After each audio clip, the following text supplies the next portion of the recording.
Kari nene riu kuhitukira atongoria a thirikari ya kaunti ya Mombatha nimoritio makorwo magiaka ceceni ingi ithatu cia utungata wa muingi nicio Huduma Centers kaunti iyo. Kuri muingi mubango-ini uria wambikitwo ni gikundi kia Lulu ya Jamii.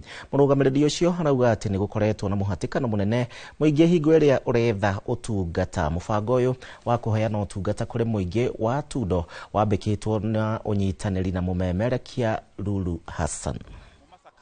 Tuko tu na huduma moja, Huduma Center moja, na tunaserve watu wengi sana. Tunahimiza viongozi kwamba tuweze kupata Huduma Center zingine tatu.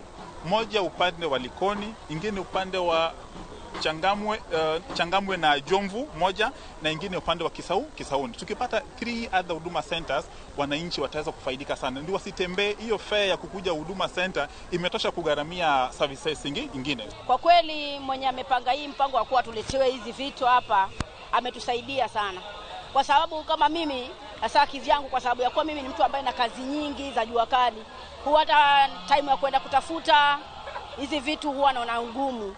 Lakini kwa vile sasa ameleta hapa, watu wengi watachukua. Kama mimi kwa mimi kwanza nitafaidika na kila kitu, kwa sababu nitachukua birth certificate ya watoto ya kwangu, kila kitu nitapata hapa. Kubadilisha kitambulisho nitabadilisha hapa. Ungeenda huduma ungetumia fare, lakini hapa karibu tunakuja tu bure. Jumiti mchezaji, nimekuja kucheza mpira wa mama wa Hassan Lulu, pia nimepunguza weight kidogo. Hii ni eye opener kuonyesha kwamba kweli hawa watu hawapati huduma ipasavyo. Manake kama kituo ni kimoja na watu ni wingi, inawezekanaje? Na another thing, watu wengi wanatakaga hizi services, but then again wengi pia hata hiyo nauli ya kufika town inakuwa tatizo.